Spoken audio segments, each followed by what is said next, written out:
guys, welcome back to my channel. Today I have swatches for you from the June Shimmer box, which this month's theme is the beach. This month's box releases on May 25th for $36 plus shipping, and you do get 4 full-size indie polishes. If you don't know what Shimmer box is, it is a monthly, not subscription box because you do have to buy it every single month, but a monthly kind of get together between 4 indie makers, 2 of which are always consistent, which would be Native War Paints and Colors by Llarowe. And for the time being, we have 2 guest makers. And this month we have the pleasure of working again with Girly Bits and Fancy Gloss.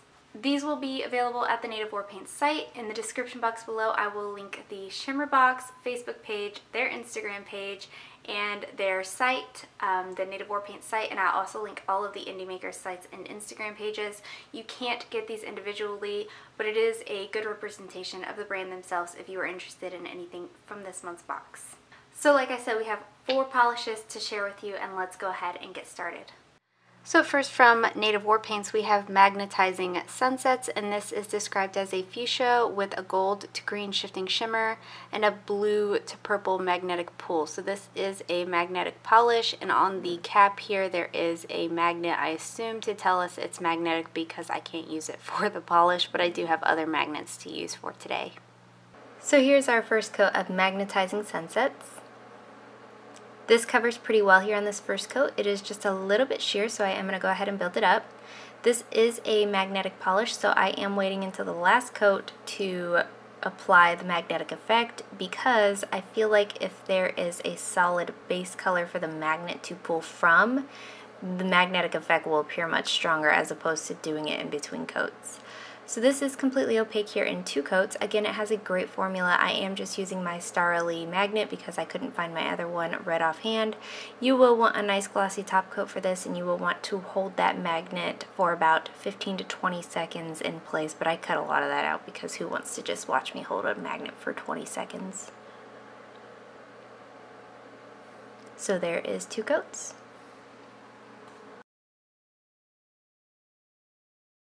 Up next we have Colors by Llarowe, and this is called Pier 60, and it is described as a turquoise green scattered hollow with a light lilac shimmer. Here's our first coat of Pier 60. This has a fantastic formula. It's on the thicker side, but it's not too thick where it's difficult to work with, and it covers really well here on this first coat. No running, no pulling, no staining here, anything like that. This one is also going to dry down a little bit dull, so you will want a nice glossy top coat to help finish it off. And it does kind of have like a sandy texture to it. Not that it's a textured polish, it's just that there's so much of this little tiny micro glitter in here that it makes it kind of look that way. It's not going to be difficult to remove because all of those are such tiny glitters though that you don't even really notice it. So there is 2 coats.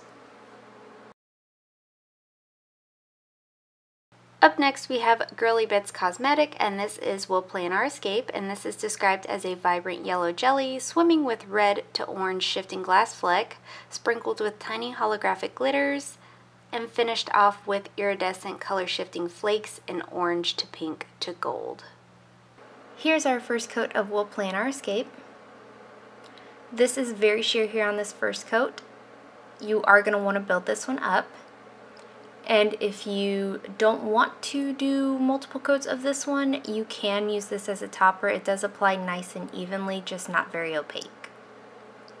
So here's our second coat, and it's starting to build up here in 2 coats, but I am going to go ahead and go in for a third. This is a very packed with glitter. Absolutely beautiful on the nails. It reminds me of Belle from Beauty and the Beast, her dress. So I love it for that. Here's our third coat, and it does cover about 99% here on 3 coats, but it is not completely opaque. You will want a nice glossy top coat to finish this one off, and either a peel off base coat or some elbow grease, because this will stick to your nails like nobody's business. So there is 3 coats. And lastly, from Fancy Gloss, we have Glowing Waves, and this is described as a brown hollow with 2 types of blue shimmer and blue to violet to copper flakies. And this is obviously a linear hollow as well.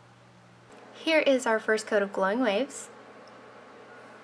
This is a little bit sheer here on this first coat, but it does go on nicely. It does have a good formula and you get a good amount of glitter out and flakies.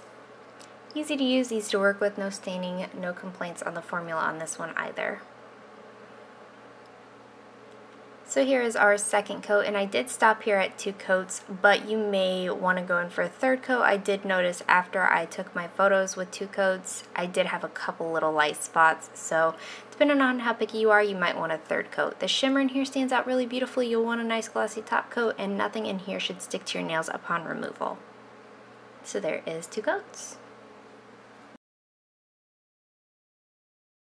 So the standouts this month for me are Magnetizing Sunsets from Native War Paints. The magnetic effect in this is really, really good. It's a beautiful color. I really like this one. And then 2 Pier 60 from Colors by Llarowe. Just a beautiful shade with a fantastic formula. They were all good across the board, but as far as what I'm wanting to wear at this moment, these 2 stood out to me the most. And that is it. Let me know in the comments below what you guys thought of these polishes. Let me know if you plan on picking this month's box up, and let me know what your favorite from it is. Give this video a thumbs up if you liked it, subscribe if you'd like to see more from me, and I will talk to you again next time.